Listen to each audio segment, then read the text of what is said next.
Excuse me, but I think you're in the wrong place. The man standing in front of me said in a cold tone. I bet he didn't really realize it was rude. He spoke monotonously, like a machine. I was having a great time just moments ago. How did it come to this? Our first family vacation in a while took an unexpected turn. My name is John Mitchell. I'm an average office worker with a wife and daughter. I'm nearing retirement soon, and once I retire, I just want to relax with my wife. When I say I got married at 37, some might think that's a bit late. I have focused solely on my job since joining the company, never really considering marriage. I thought living alone was just fine. Then one day, I suddenly found myself on an arranged date. My nosy aunt took it upon herself to set it up, seeing me alone for so long. She shouldn't have. I felt reluctant, but I didn't want to be rude and cancel, so I had no choice. And that's when I met Catherine. I fell for her at first sight. She was around my age, a very calm and kind-hearted woman. She must have been raised with a lot of love. She had a serene personality, and that made me feel safe. I made an aggressive move on her, started dating, and a year later, she became my wife. Oddly enough, though I'd never been interested in starting a family before, after getting married, I started thinking that I would like to have children. She felt the same, and we tried everything to have a child. But life was tough, and even at the age of 40, we still hadn't conceived yet. Around this time, we began volunteering to foster rescued dogs and cats, taking care of them as if they were our own children. We had almost given up on having children when my nosy aunt approached us again. She brought up adoption through an acquaintance who worked at an orphanage. By then, we were in our mid-40s and felt uneasy about raising a child, but we thought it might be our last chance and visited the facility. That's where we met Sarah. The first time I saw her, I thought she resembled my wife. She was just 2, but she had a calm demeanor and was just so cute. And so, she became our beloved daughter. Without the usual transition to parenthood, it was quite an adjustment for us. We sought advice and listened to stories from experienced parents, and we found out there was a big difference between knowing and doing. Together, with its ups and downs, we raised her. 14 years later, Time sure flies. my wife said, gazing at our now adult daughter, Sarah, I'm just grateful she grew up healthy. Sarah, influenced by her mother, grew up to be a kind woman who loves animals. She's currently attending a university with a veterinary program, aspiring to be a vet. Despite our busy lives with work, school, and daily chores, we decided to take a family vacation this summer. Coordinating with Sarah's summer break, I applied for summer vacation at work. Combining her 16th birthday celebration, we booked a famous luxury hotel in a mountain resort in the Rockies. It's okay to be luxurious every once in a while, right? Sarah mentioned moving out after graduation, so we may not be able to go on family trips for a while. The day finally arrived, and we were all excited. First of all, we headed to a bird sanctuary in the Rockies. We listened to the tour guide's detailed commentary as we observed the wildlife. It was a place my wife had always wanted to visit.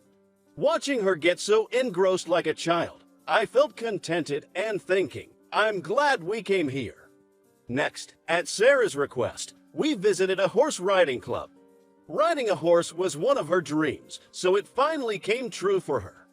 While I was taking a delightful photo of her, I felt nostalgic thinking how she has grown, and I felt tears welling up in my eyes. Maybe it's my age, but I've become more emotional lately. I wonder if I could hold back my tears if she ever got married. As the sun set, we finally headed to the hotel. This is incredible. As we stepped into the hotel, I couldn't help but let out a sigh. It was truly lavish. A sparkling chandelier hung from the ceiling. The spacious lobby was lined with luxurious sofas and tables. I wonder if we're out of place here, I whispered to myself. When I glanced at Catherine, my wife, she looked tense and was seeing the surroundings. She must have been feeling nervous. I'll go check us in, just sit tight. I left our bags with them and headed to the front desk. It seemed to be peak season, as there was a long line at the desk. After waiting for a while, it was finally my turn. I gave my name to the female staff at the desk, but she looked confused. She asked me for my name and phone number again. After providing it, she said, "I'm sorry, Mr. Mitchell, but I can't find any reservation under your name for today." Panicking, I showed her the confirmation email I received from the booking website. "I definitely booked for 3 of us today. Could you please check again?" As I was pleading, a man came out from behind the front desk. His name tag read manager. The manager listened to the female staff, then looked at me with a skeptical face and said, Excuse me, sir. Are you sure you're at the right place? For a moment, I didn't understand what he meant. "Huh? I'm sure it's this hotel." We are a luxury hotel, you know. You've got some nerve coming and dressed like that. The manager stared at me a once over from head to toe. I see what he means. Indeed, my attire didn't match the upscale ambience of the place. I was wearing an old t-shirt and pants splattered with some mud. There was a reason for my appearance. You see, there was a little accident at the horse riding club. Just when we were about to leave, it started raining heavily with thunder, so we rushed for shelter. However, Sarah spotted some staff members trying to round up the distant horses and rushed over to help. I quickly followed her, and together with the staff, we managed to get the horses to safety, but not before getting completely drenched. Fortunately, we had spare clothes in our bag. She changed into a dress, and I into my old t-shirt, but I didn't have spare pants, so I just wiped them off with a towel and headed straight to the hotel. I tried to explain to the manager, "I'm sorry for the way I look, but we do have a reservation," but he didn't seem to listen. Therefore, I think this reservation is for the rundown hotel next door. We cater to the affluent, you know. If you're just browsing, please leave. The manager was stubborn and unwilling to check. It might be pointless to argue further. There were other hotels nearby, so we could ask if they had vacancies. As I turned to leave, my wife stood there. You should pick your battles. She wasn't looking at me but was staring intensely at the manager. Mrs. Mitchell. He suddenly freaked out and turned pale upon seeing my wife. Why does he know her name? If this is the hospitality you provide, if this continues, I might reconsider our contract.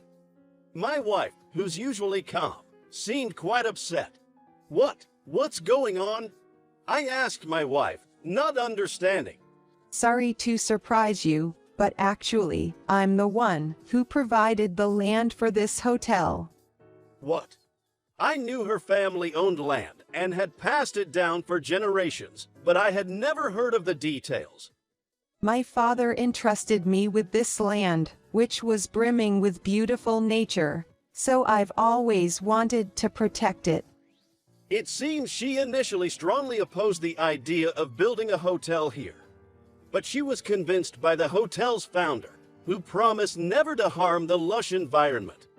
He wanted to make it a place where visitors could truly feel and appreciate the richness of nature. Knowing my wife, who cherishes plants and animals, she must have struggled a lot with the decision to lease the land. The only condition for offering the land was to create a place that is loved by the best environment and hospitality. But since the change in management, things have apparently shifted.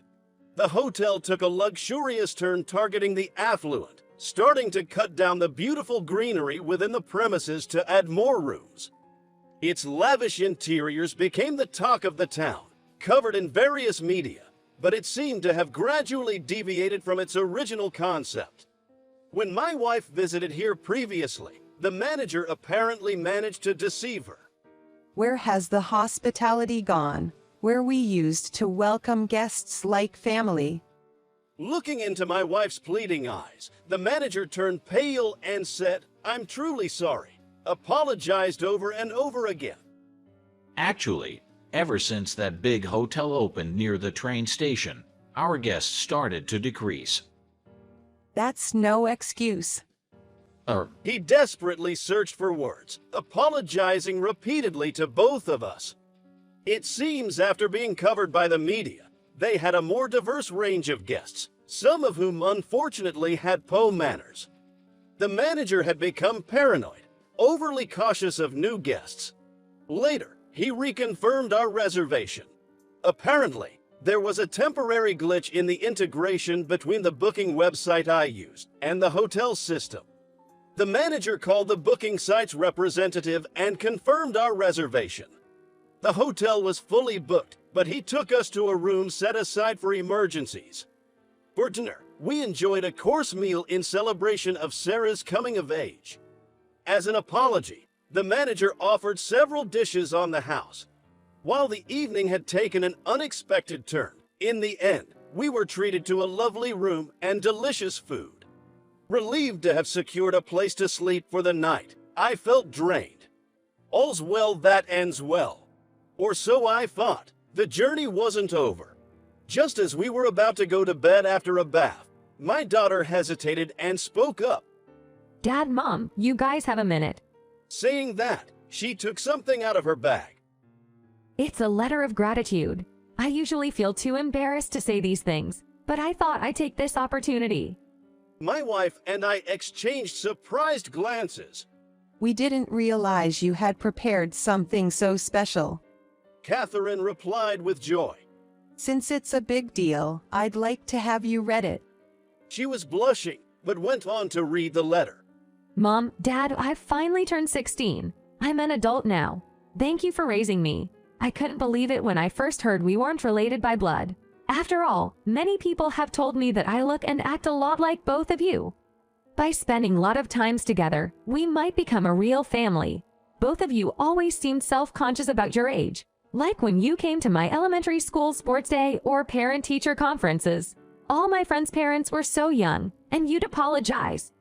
But to me, you two are the parents I'm most proud of. After I graduate, I want to dedicate myself fully to helping the animals I love. And someday, I want to repay your kindness. I'll take you wherever you want to go. So let's have another family trip together. Please stay healthy and live long. I look forward to our future together. After reading the letter, she smiled shyly. I was fighting back tears. Next to me, Catherine was hugging Sarah, tears streaming down her face. "Why are you crying?" Sarah said with a laugh, her eyes glistening with tears. We spent the night reminiscing about our past memories. Even though we stayed up late and were sleep deprived, the next morning felt incredibly refreshing. I'm truly blessed to have such a wonderful family. I want to spend the rest of my life with this precious family.